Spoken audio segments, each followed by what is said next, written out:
Hello friend, this is Raj Singh in Raj Classes. In this video, we know the biography of Ramdhari Singh Dinkar ji and the poem Dharmraj Bhumi Kiski, which was written by the Ramdhari Singh Dinkar ji. We read and हम इसके व्याख्या भी करेंगे. जीवन परिचय. Biography of Ramdhari Singh Dinkar Shri Maithili Sharan Gupt के बाद राष्ट्रीय कवि की उपाधि से विभूषित होने वाले दूसरे कवि श्री रामधारी सिंह दिनकर हैं.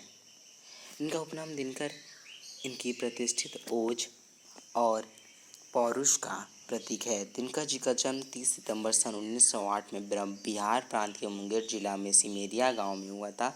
इनका जन्म कृषक परिवार में होता है. ये जब 2 वर्ष के थे तब इनके पिता की मृत्यु हो गई थी, स्वर्गवास हो गया. सन 1932 में इन्होंने पटना विश्वविद्यालय से बीए ऑनर्स की परीक्षा उत्तीर्ण की. बीए पास करने के बाद सन 1943 से ये एक स्कूल में अध्यापक रहे. उन्होंने सब रजिस्ट्री के पद पर भी कार्य किया था. 1950 में ये भूमिहार ब्राह्मण कॉलेज मुजफ्फरपुर में हिंदी विभाग के अध्यक्ष भी रहे. ये भारत सरकार द्वारा राज्यसभा के सदस्य के रूप में मनोनीत किए गए.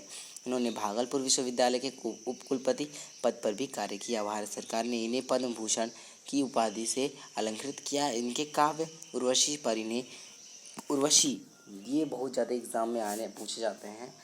और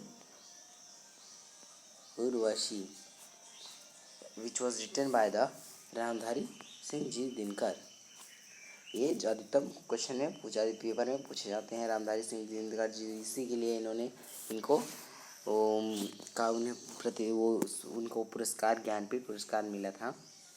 साहित्य के क्षेत्र में हमें ज्ञानपीठ पुरस्कार मिलता है. 24 अप्रैल सन 1974 में इनका स्वर्गवास हो गया. दिनकर जी की कविता का मूल स्वर क्रांति है. यह स्वर उनकी प्रमुख रचनाएं. इनकी प्रमुख रचनाएं क्या हैं? कुरुक्षेत्र, रसीमर्ती, हुंकार और परशुराम की प्रतीक्षा स्पष्ट सुनाई देती है. दिनकर का अर्थ है सूर्य. इनका पर्यायवाची है. काव्य के 9 रस. काव्य के 9 रस क्या हैं? कौन से हैं? काव्य के 9 रस हैं: श्रृंगार रस, करुण रस, हास्य रस, रौद्र रस, वीर रस, भयानक रस, विभत्सव रस, अद्भुत और शांत नामक काव्य के 9 रस हैं. और हम इनके जो कविताएं होती हैं, इनका केंद्रीय भाव यह धरती पर सब, उनका कहना है कि इस धरती पर सबका जन्म, इस धरती पर जिन लोग का भी जन्म हुआ है उसका इस धरती पर पूरा अधिकार है. उसे स्वतंत्रता से जीने की और सभी चीज़ की स्वतंत्र उपयोग करने की छूट है. इस पोयम को पढ़ते हैं, इस कविता को. धर्मराज यह भूमि किसकी, नहीं कृति है दासी. धर्मराज यह भूमि किसकी, नहीं कृत है दासी. है जनमानस समान परस्पर इसके सभी निवासी. सबको मुक्त प्रकाश से, सबको मुक्त समीरण, बाधा रहित विकास, मुक्त आशंकाओं से जीवन. धर्मराज युधिष्ठिर. धर्मराज किसे कहा जाता है? युधिष्ठिर को. कृति खद्य हुई, मुक्त समीरण, खुली हवा, आशंका भय. The title that given into Yudhishthir, implying that he is the impetus of resistance, right stillness, bout, free air, appearance fear. इस कविता का उनके कहने का सार है: धर्मराज, हे युधिष्ठिर, यह धरती किसी की खरीदी हुई दासी नहीं. क्रय मतलब खरीदी हुई, किसी की दासी नहीं. यह किसी की दासी नहीं है. ताकि यह जनमानस समान परस्पर है. उन सबको खुला आसमान चाहिए. इस धरती के है जनमानस समान परस्पर. इस धरती के सभी निवासियों का जन्म समान रूप से हुआ है.